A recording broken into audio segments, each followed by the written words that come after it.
Hello everyone and welcome to my unboxing slash first impressions review of the gorgeous, colorful, brand new Numinous Tarot. I was a Kickstarter supporter, so I got a whole package of goodies, including a gorgeous print and sticker. This is just a preview of the art that is forthcoming in the deck. Let me show you that Creator of Vials sticker right there. Beautiful. Yes, like I said, this was a Kickstarter project that I supported last fall. And in terms of Kickstarter success stories, I think this one has had fewer obstacles than many others that, well, we're probably all familiar with. Anyone who has supported tarot decks and other products and projects on Kickstarter understand, oh look, I can't wait. You likely understand just how difficult it can be to bring a project to full completion. Here is the guidebook that comes with the set. Oh, it's nice.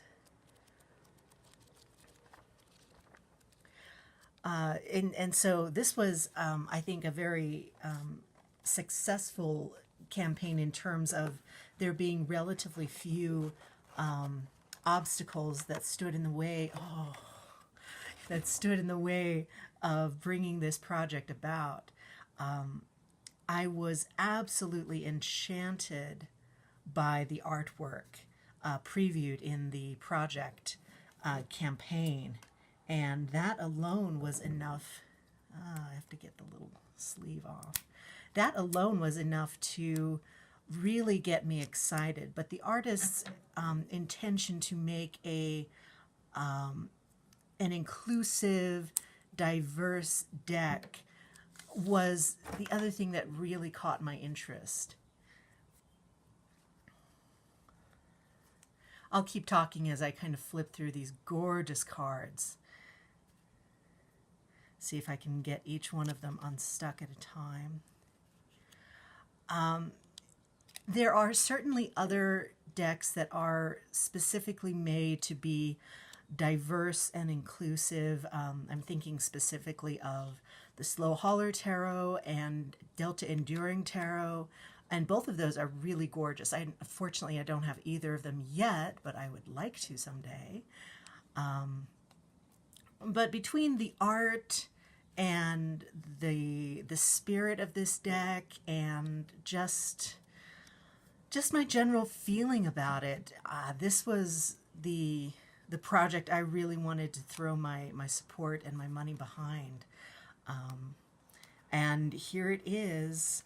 It is a very glossy deck, but at the same time, the cards have a nice flexible feel to it. So I think that despite the gilding and despite the glossy finish, I think this is actually going to shuffle quite nicely.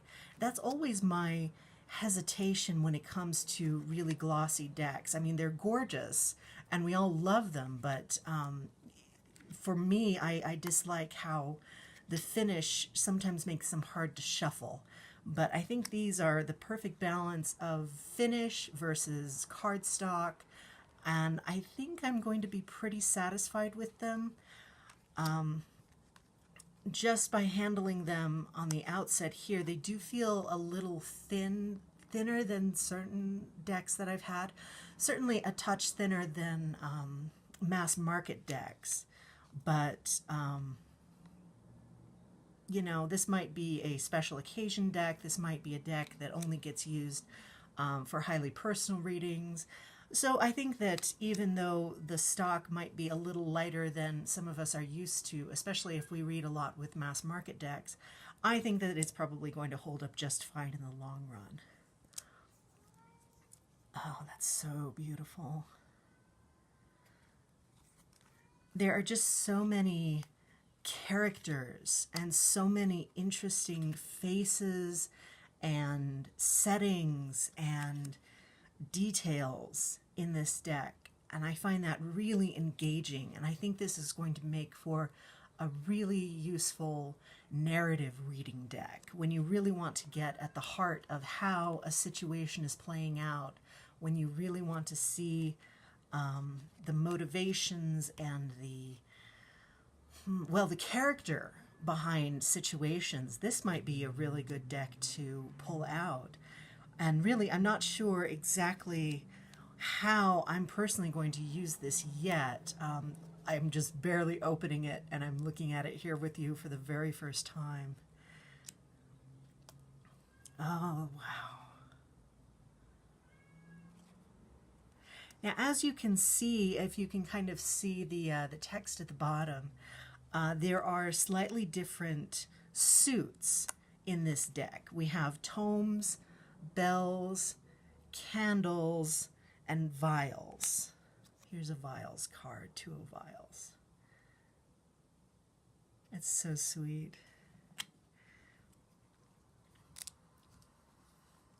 Sorry, I had to take a quick break. And we'll return to our walkthrough.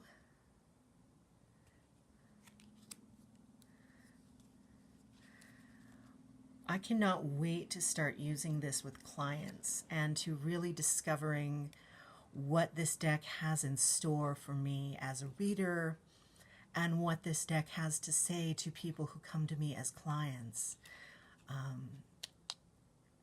It's always such an interesting experience getting to know a brand new deck because it has such a personality. Each deck has a personality that unfolds as you read with it and work with it in meditation or path working or however you personally like to work with your deck.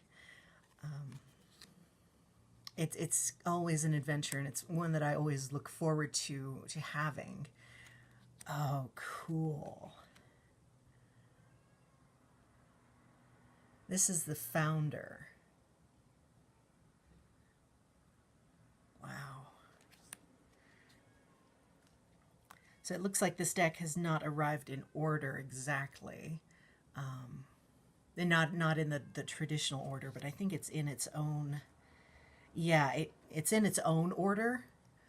So it's not randomized, but it's not in a typical tarot order either. So I'll have to go through and put them in place. Wow.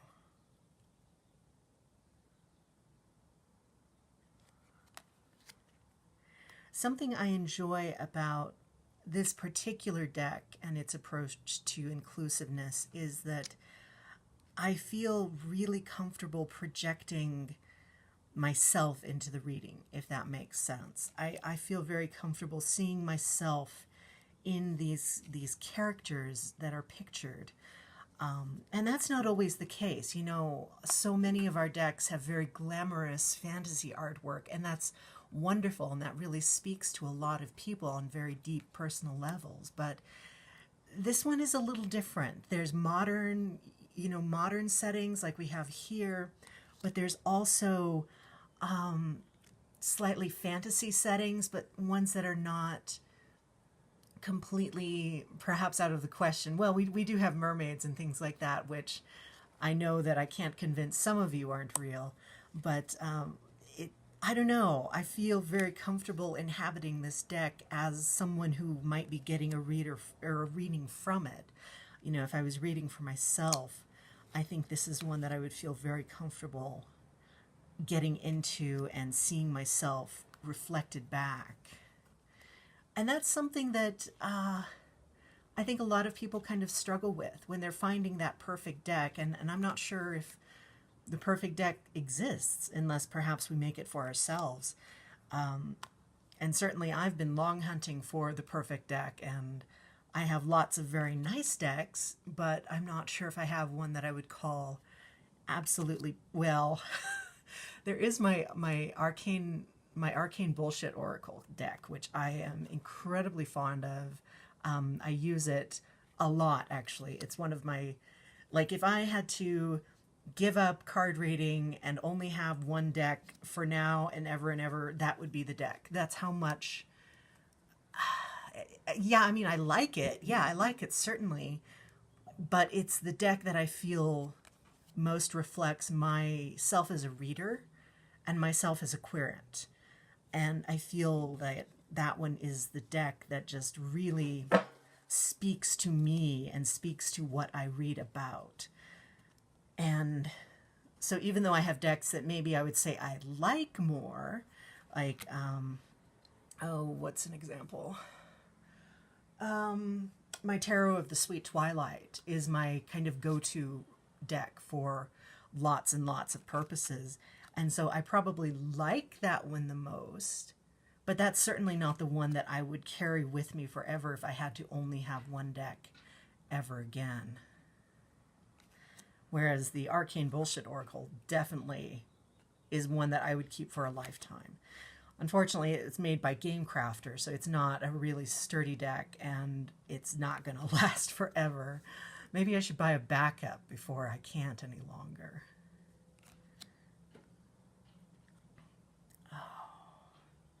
And there's just so many different ways you can interpret the people and their bonds and their relationships and what they're saying to each other, what they're doing. There's so many ways to see the dynamics of this deck. Oh, the Wheel of Fortune. Oh, that's nice. Look at that. Get my thumb out of your way. There. And here is that Justice card. Oh, wow, wow, wow. The Hanged One. The Death card, isn't she? Or he, or they, or them. This is such a beautiful card. Oh. Maybe a favorite death card? It's certainly on the list. Temperance.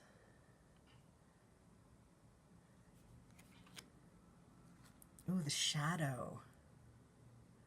That's an interesting take on the devil. Here's the infamous Tower. Oh, the Star.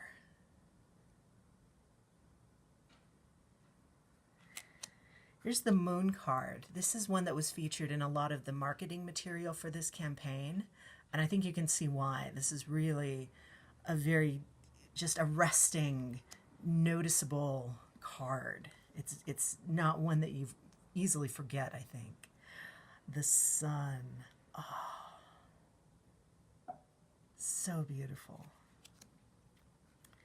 Oh, Awakening. That's an interesting take.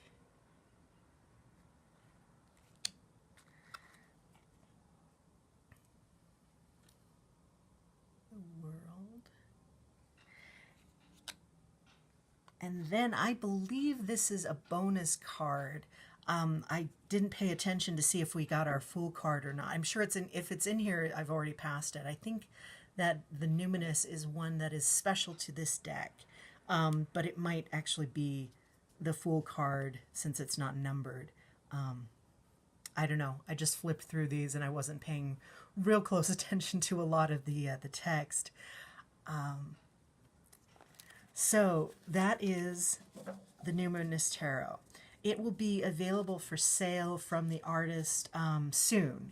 They're going to finish all of the shipping first and getting all of the cards to Kickstarter supporters first, and then extra decks will be available for sale on their website. I'll put a link to the artist's website in the video description so that you can keep an eye on their web shop and pick up a copy of this as soon as you are inclined. Thank you very much for enjoying this walkthrough and review with me. I look forward to seeing you next time. I'm actually getting another 2 decks, hopefully really soon. I'm getting the Marigold Tarot and the Carnival at the End of the World Tarot. And both I'm very excited to receive. And I'll certainly do walkthroughs of those when I have them in hand. Thank you very much.